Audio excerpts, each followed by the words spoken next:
कहानी की शुरुआत में हम एक वेयर हाउस में काफी सारे रोबोट्स को देखते हैं जो कि बिल्कुल ह्यूमंस जैसे लग रहे हैं। और यहाँ पर इनमें से एक रोबोट अचानक से एक्टिवेट हो जाता है और आसमान में मून की तरफ देखने लग जाता है। इसके बाद हमें एक फैमिली को दिखाया जाता है जिस फैमिली में टोटल 5 मेंबर्स हैं। इनमें से यहाँ पर छोटे बेटे का नाम टोबी है और सबसे छोटी बेटी का नाम पिक्सी है और मॉम का नाम है लॉरा और डैड का नाम जो होता है और सबसे बड़ी बेटी का नाम मैटी होता है। जो और लॉरा दोनों ही काम करते हैं, इसीलिए यहाँ पर घर संभालने के लिए इन्हें केयर टेकर की जरूरत होती है। इसीलिए जो और उसकी छोटी बेटी पिक्सी उस फैक्ट्री चले जाते हैं जहाँ पर इस तरीके के ह्यूमन लाइक रोबोट्स बेचे जाते हैं। और दोस्तों, ये वही अजीब रोबोट होता है जो कि मून की तरफ देख रही होती है। इसका नाम मिया होता है। यहाँ पर मैनेजर ये क्लेम करता है कि मिया एकदम ब्रांड न्यू मॉडल है और एकदम अपडेटेड है और ये भी कहता है इसके अंदर सारे फीचर्स हैं जिसकी एक फैमिली को जरूरत होती है, जैसे कि एक घर संभालने से लेकर शुरू करके ड्राइविंग तक भी कर सकती है। अब यहाँ पर छोटी बेटी की जिद करने के चलते जो मिया को खरीद लेता है। अब यहाँ पर हम लोग देखते हैं जाने से पहले मैनेजर जो को अलग से एक डॉक्यूमेंट पकड़ा देता है। यहाँ पर इस डॉक्यूमेंट में क्या है ये हमें आगे पता चल ही जाएगा। इसके बाद ये तीनों घर पे आ जाते हैं और यहाँ पर टोबी पहली बार मिया को देखता है और वो उसे देखता ही रह जाता है और इसी वजह से उसकी बड़ी बहन उसका मजाक भी उड़ाती है। यहाँ पर जो से लेकर शुरू करके सारे फैमिली मेंबर्स लगभग मिया के आने से काफी ज्यादा खुश है, लेकिन यहाँ पर लॉरा बिल्कुल भी खुश नहीं होती जो के इस डिसीजन को लेकर, क्योंकि जो ने लॉरा से बात किए बगैर ही मिया को घर पे ले आया है। अब लॉरा को ये लग रहा है मिया शायद उसकी एक रिप्लेसमेंट है, लेकिन यहाँ पर जो उसे अच्छी तरीके से समझा देता है वो एक रिप्लेसमेंट नहीं है, वो बस एक रोबोट है और मैंने बस इसे घर के काम करने के लिए ही खरीदा है। इसके बाद हम बड़ी बेटी मैटी के बॉयफ्रेंड को भी देखते हैं। अब यहाँ पर सिर्फ लॉरा ही एक बात नोटिस करती है। उसे पर्सनली ये लगता है मिया कोई आम रोबोट नहीं है, उसे ये लगता है मिया उसकी सारी बात समझती है और मिया के अंदर भी ह्यूमंस जैसे इमोशंस हैं। इसके बाद स्टोरी 5 हफ्ते पीछे जाती है जहां पर हम कुछ लोगों को देखते हैं और ये सारे बंदे रोबोट्स ही होते हैं सिवाय एक बंदे को छोड़कर जिसका नाम है लियो। इनके बिहेवियर को देख के हम लोगों को समझ में आ जाता है ये लोग किसी चीज से भाग रहे हुए होते हैं। असल में दोस्तों, ये रोबोट्स बाकी रोबोट्स से अलग होते हैं। मार्केट पे जो रोबोट्स अभी मिल रहे हैं उन रोबोट्स के अंदर कोई भी इमोशंस नहीं होते, लेकिन सबसे ज्यादा इंटरेस्टिंग बात यही है सिर्फ इन 5 रोबोट्स में ह्यूमंस जैसे इमोशंस डाले गए हैं। अब ये कैसे हुआ और क्यों हुआ वो हमें आगे पता चल ही जाएगा। Back to the story.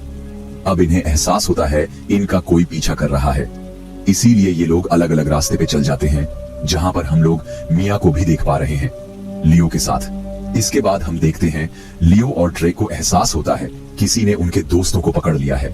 ये शायद वही लोग हो सकते हैं जो उनके पीछे पड़े हुए हैं। अब यहाँ पर हम देखते हैं वो लोग मिया को पकड़ लेते हैं और यहाँ पर ड्रेक और लियो कुछ भी नहीं कर पाते।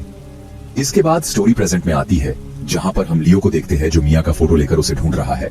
हालांकि ड्रेक लियो को समझाने की कोशिश करता है शायद हम लोग मिया को कभी नहीं ढूंढ सकते, क्योंकि मिया को जिन्होंने पकड़ा है वो लोग इलीगल पार्ट्स सप्लाई करते हैं। यानी कि अगर मिया उनके पास है तो अभी तक उन्होंने मिया के सारे मेमोरी को अपडेट कर दिया है या डिलीट कर दिया है। इसके बाद हमें एक ओल्ड साइंटिस्ट को दिखाया जाता है जिसके पास गवर्नमेंट से कुछ लोग आते हैं और इस साइंटिस्ट का नाम नील होता है। यहाँ पर ऑफिसर साफ साफ नील को समझा देता है आपके पास जो रोबोट है आपको उसे हमारे हवाले करना होगा और ये कोई रिक्वेस्ट नहीं है, ये एक गवर्नमेंट ऑर्डर है जिसे आपको मानना ही पड़ेगा। इसके बाद हम देखते हैं ये आदमी यानी कि साइंटिस्ट एक यंग रोबोट को अपने वार्डरोब में छुपाया बैठा था। इसका नाम ओडी था और ये पहली जनरेशन का रोबोट है। और यहाँ पर हम लोग नोटिस करते हैं ओडी काफी ज्यादा खराब भी हो चुका है। इसके बाद हम फैमिली को देखते हैं जहां पर हम फिर से नोटिस करते हैं लॉरा मिया के ऊपर नजर रख रही है और उसे यहाँ पर फिर से लगता है मिया लॉरा की जगह लेने की कोशिश कर रही है। लेकिन मिया यहाँ पर लॉरा को अश्योर करती है कि वो सिर्फ एक एआई रोबोट है, वो बस इनके नीड के हिसाब से और उसके प्राइमरी यूजर के हिसाब से खुद को ढालने की कोशिश कर रही है। और यहाँ पर एक इंपॉर्टेंट बात मैं आप लोगों को बता देता हूँ, यहाँ पर प्राइमरी यूजर जो है यानी कि हस्बैंड है और बाकी फैमिली मेंबर सेकेंडरी यूजर है। इसके बाद हमें जॉन को दिखाया जाता है। जॉन मिया और लियो का दोस्त है जिसे हमने उनके साथ जंगल में भागते देखा था। और एक नए कैरेक्टर को दिखाया जाता है जिनका नाम हॉब होता है। यहाँ पर हॉब वही बंदा है जो कि इनके पीछे पड़ा हुआ था जिसकी वजह से यह पांचों जंगल में भाग रहे थे। इसके बाद हमें फिर से फैमिली को दिखाया जाता है, जहां पर हम लोग देखते हैं बड़ी बेटी मैटी मिया के ऊपर गन पॉइंट करके खड़ी थी। असल में मैटी मिया की बिल्कुल भी रिस्पेक्ट नहीं करती, क्योंकि उसे लगता है ये बस एक टीन का डिब्बा है जिसके अंदर कोई भी इमोशंस नहीं है। इसके बाद हम ओडी और नील को देखते हैं, जहां पर नील ओडी को ठीक करने की कोशिश कर रहा है और यहां पर नील ओडी को आसानी से ठीक भी कर लेता है। इसके बाद हमें और एक इंपॉर्टेंट कैरेक्टर दिखाया जाता है, जो कि एक पुलिस ऑफिसर है जिनका नाम पीट होता है। यहाँ पर हम पीट की वाइफ को भी देखते हैं, जो कि फिजिकली डिसेबल्ड है, और यहाँ पर हमें पीट के चेहरे से साफ साफ पता चल जाता है पीट अपने रोबोट को बिल्कुल भी पसंद नहीं करता। यानी कि दोस्तों, पीट भी वही चीज महसूस कर सकता है जो कि लॉरा कर सकती है। इसके बाद हम ड्रेक और लियो को देखते हैं, जो कि अपने और एक दोस्त निस्का को ढूंढने के लिए आया है। अब यहाँ पर लियो एक क्लब के अंदर चला जाता है और इस सीन को देखने के बाद हमें पता चल जाता है कि इन कामों के लिए भी रोबोट्स यूज किए जाते हैं। और यहाँ पर हम लोग निस्का को नोटिस करते हैं, जो कि एक वर्कर बन के यहाँ पर छुपी हुई है। यहाँ पर निस्का को ये लगता है लियो उसे बचाने के लिए आया है, लेकिन जब यहाँ पर वो सुनती, उसे यहाँ पर कुछ और देर रुकना पड़ेगा, क्योंकि लियो अब भी मिया को ढूंढ रहा है। 1 महीने लगभग बीत चुके हैं। लियो के ऐसी बातें सुनने के बाद निस्का को गुस्सा आ जाता है और वो यहाँ से चले जाने के लिए लियो को कह देती है। इसके बाद दोस्तों सीन शिफ्ट हो जाता है और हम जॉन को देखते हैं, जो कि एक फैसिलिटी के अंदर है हॉब के साथ। यहाँ पर हॉब को जो फंड प्रोवाइड करता है, वो हॉब को साफ साफ बता देता है कि तुम्हें और ज्यादा वक्त नहीं मिलेगा बाकियों को ढूंढने के लिए। हालांकि हॉब यहाँ पर उसे एश्योर कर देता है कि वो जल्द से जल्द जॉन के दिमाग से डाटा रिट्रीव करके बाकियों को ढूंढ लेगा। इसके बाद हम नील और ओडी को देखते हैं, जहाँ पर नील ओडी को मारने की यानी कि खत्म करने की कोशिश कर रहा है। हालांकि नील यहाँ पर यह कर नहीं पाता है, क्योंकि वो ओडी को अपने बेटे जैसा मानता है। इसके बाद दोस्तों हमें फिर से लॉरा की फैमिली को दिखाया जाता है, जहाँ पर लॉरा और मिया के बीच थोड़ी बहस हो जाती है।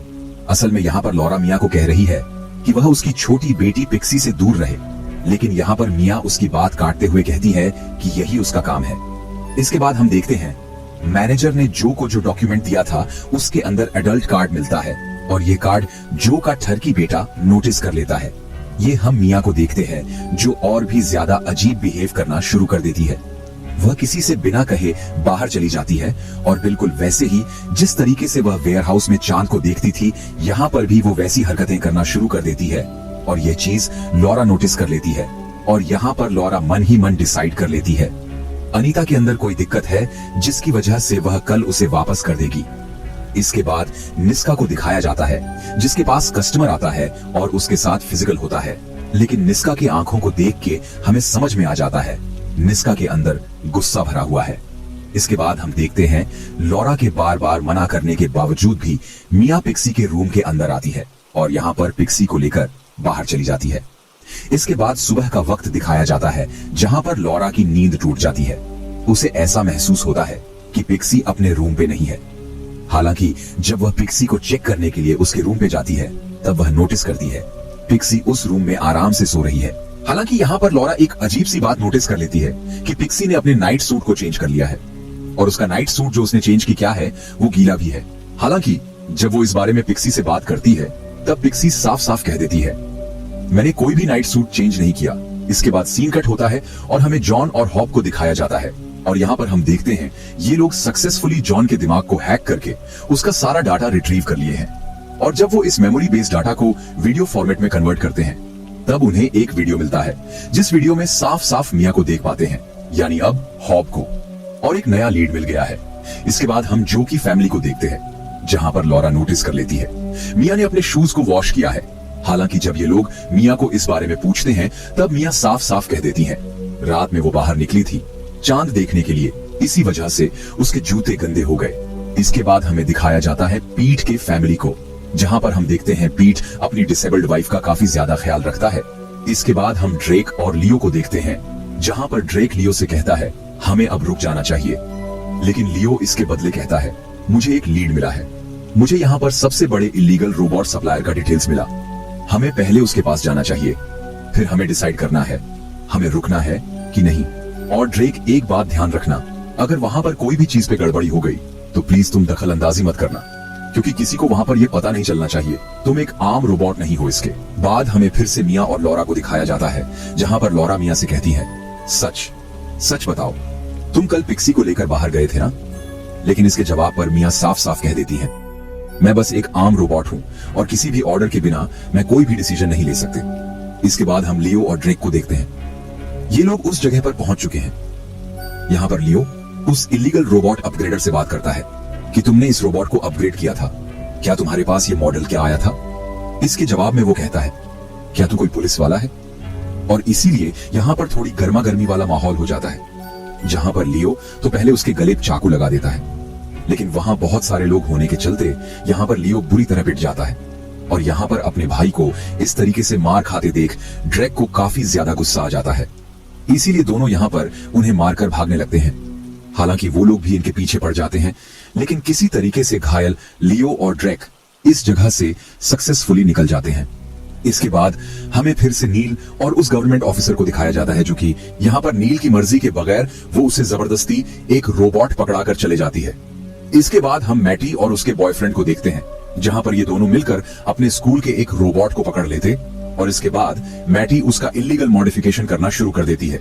लेकिन यहाँ पर मैटी को इस चीज को सही से करना नहीं आता, जिसकी वजह से सिक्योरिटी प्रोटोकॉल के चलते ये रोबोट मैटी और उसके बॉयफ्रेंड का सारा डिटेल स्कूल ऑर्गेनाइजेशन को दे देता है। और जब ये लोग देखते हैं सिचुएशन हाथ से बाहर निकल चुका है, तब ये दोनों यहाँ से भाग जाते हैं। इसके बाद स्कूल में मैटी के मॉम को बुलाया जाता है, जहां पर प्रिंसिपल उन्हें साफ साफ कह देते हैं, आपकी बेटी ने जो किया है वो एक क्राइम है और इसके चलते उसे सजा भी हो सकती है। लेकिन लॉरा भी कोई कच्ची खिलाड़ी नहीं है, वो भी एक लॉयर है, इसलिए वो इस सिचुएशन को काफी अच्छी तरीके से हैंडल कर लेती है। फिर निस्का को दिखाया जाता है, जो काफी ज्यादा फ्रस्ट्रेटेड है। हालांकि रोबोट के अंदर कोई भी इमोशन नहीं होता, लेकिन निस्का के अंदर इमोशन है, क्योंकि वो उन 5 रोबोट्स में से एक है जिन्हें अपग्रेड किया गया था। और यहाँ पर फंसे रहने के चलते वो काफी ज्यादा यहाँ पर चिल्लाना भी शुरू कर देती है। इसके बाद जो के बेटे टोबी को दिखाया जाता है, जो हमेशा मिया को ताड़ता रहता। ये हम जो और लॉरा को देखते हैं, जो कि अभी मिया के बारे में ही बात कर रहे हैं। वो यहाँ पर जो को पिक्सी वाली बात बताती है कि मिया पिक्सी को बाहर लेकर गई थी, और सिर्फ यही नहीं, मिया उससे झूठ भी आप बोलने लगी है। लेकिन ये सुनने के बाद जो हंसने लगता है और लॉरा से यह कहने लगता है, वो बस एक रोबोट है और रोबोट झूठ नहीं बोल सकते। लेकिन यहाँ पर लॉरा का मन इससे भी नहीं भरता, उसे यहाँ पर लग रहा है मिया इनकी बात चुपके से यहाँ पर सुनने की कोशिश कर रही है। और जब वह मिया के पास जाती है, तब वह नोटिस करती है मिया के हाथ पे एक स्पाइडर है, जिसे देखकर लॉरा काफी ज्यादा घबरा जाती है। इसके बाद हम नील और उसके नए रोबोट को देखते हैं, जहाँ पर हम देखते हैं नील की जिंदगी को इस रोबोट ने बिल्कुल जेल बनाकर रख दिया है। हाँ, ये रोबोट हमेशा नील के ऊपर नजर रखती है और उसे हर काम टाइम से करने के लिए प्रेशर करती है। फिर जब ये रोबोट चार्ज हो रही होती है, तब वह चुपके से ओडी के पास जाता है और ओडी को यहाँ पर एक कमरे में छुपाकर जब वह बाहर निकलता है, तब वो नोटिस करता है उसके पीछे फिर से वो रोबोट आ चुकी है।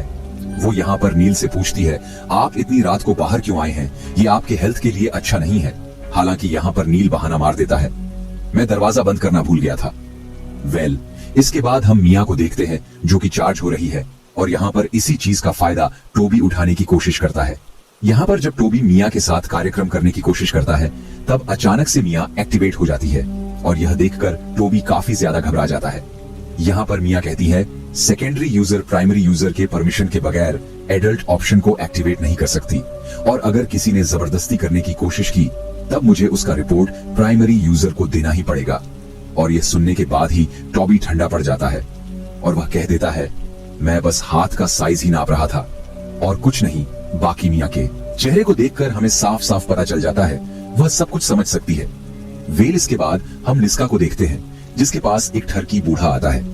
अब यहाँ पर बुढ़े के चेहरे को देखकर ही निस्का को पता चल जाता है ये बुढ़ा शायद यहाँ पर पहली बार आया है, इसीलिए निस्का उसकी इच्छा के बारे में उसे पूछता है।